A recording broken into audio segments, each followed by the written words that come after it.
bari siko nagiye kubwira ngo hakizeho nkeya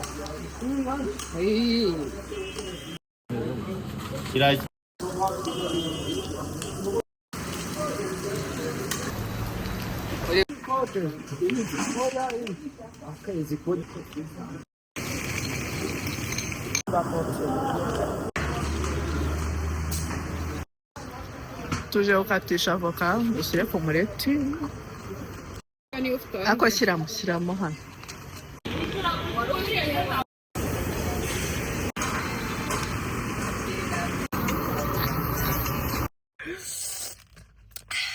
omelette special with some avocados. These are some fruits. Misambas.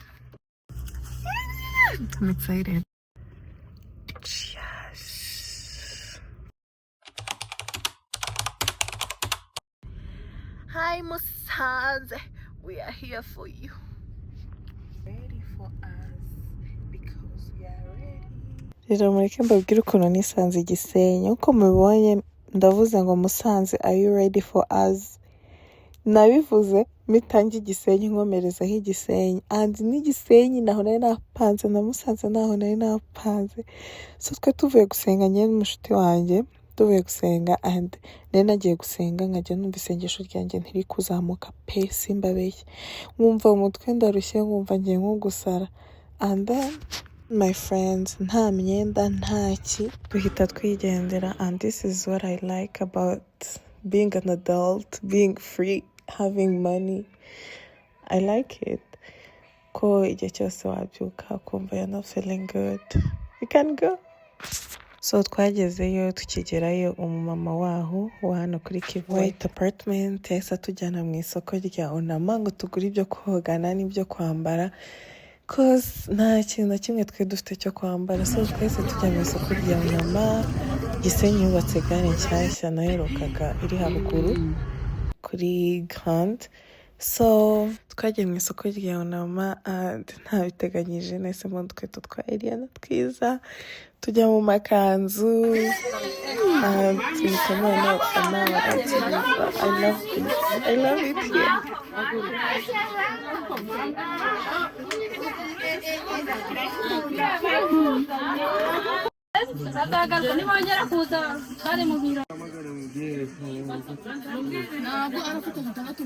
Ako nisi zifunze ntacyo azazikorera.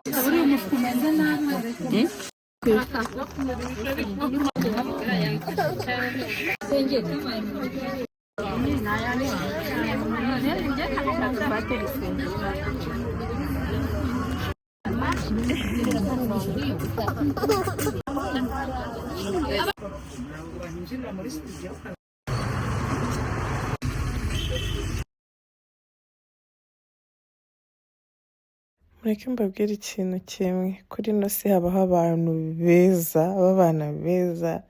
Uyu mubyeyi ni mu Gisenyi kuri Kivu White Apartment. Please, ni umwana mwiza.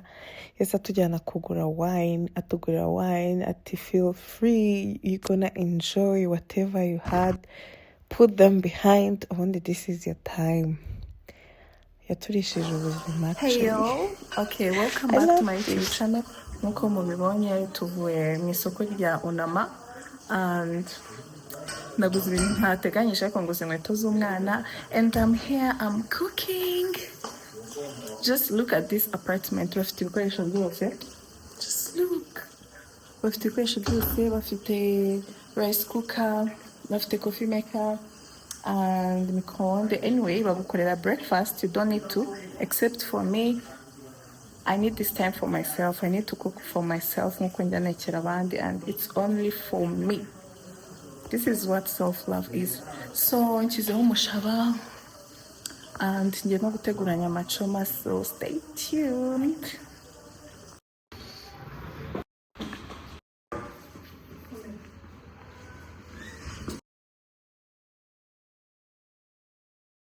Nyuma yaho twese tujya ku mazi, cause this place has activities. Bafite kayaking and it's free. Tuno twato dutoya tuba turi free, and we were with our drinks, nandi gushutinga even commercials, Ntabwo twinjiye mu bwato bunini nabwo buba buhari. You have access to it.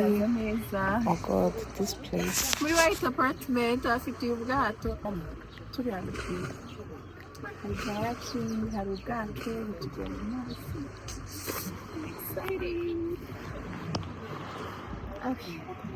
Ujya mu mazi wambaye iriya nozare.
So this was day 2.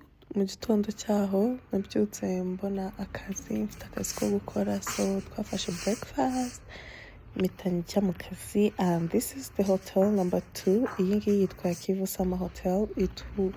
Iri mu mujyi neza, and this place is beautiful. Look at this place. Noneho ukuntu hoteli z'i Gisenyi ziba zidahenze cyane. Noneho when it comes to food, bano bantu baguha ibiryo wagira ni nko muri Kenya. Nafatanyije na chef dutegura bolognese, and then I was happy, excited. Mu bantu bakunda igikoni banza ndi uwa mbere, nkunda igikoni buryo mutabyumva. So here I was eating, twe tusoje guteka, tumaze gukora no gufata amavido, we went back to the hotel. So if you're in Gisenyi ushaka ahantu heza hari amazi waryama, batanga breakfast nziza, heza hari aesthetic, please come here to Kivu White Apartment. And twegereye ikivu, and it's the best you've ever seen in Gisenyi. So these are the rooms. Hari izo hasi, hari hejuru kuri balcony, hari everywhere, and this is us. Kivu ngikiriya. So ndashyiraho nimero.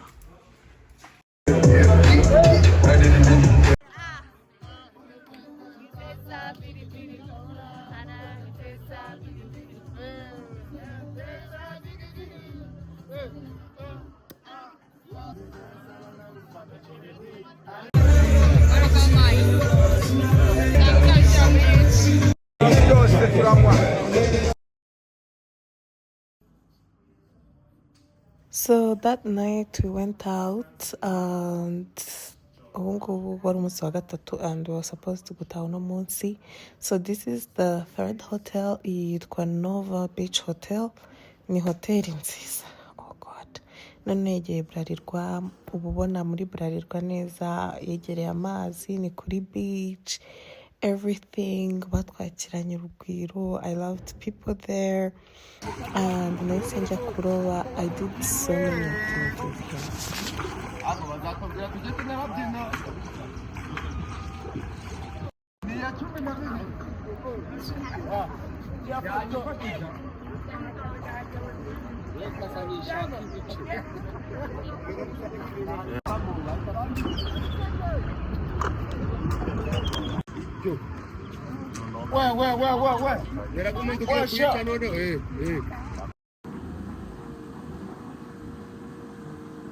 We also went for a boat ride, and naranatwaye n'ubwato, which was easy. No gutwara imodoka bisanzwe. I loved it.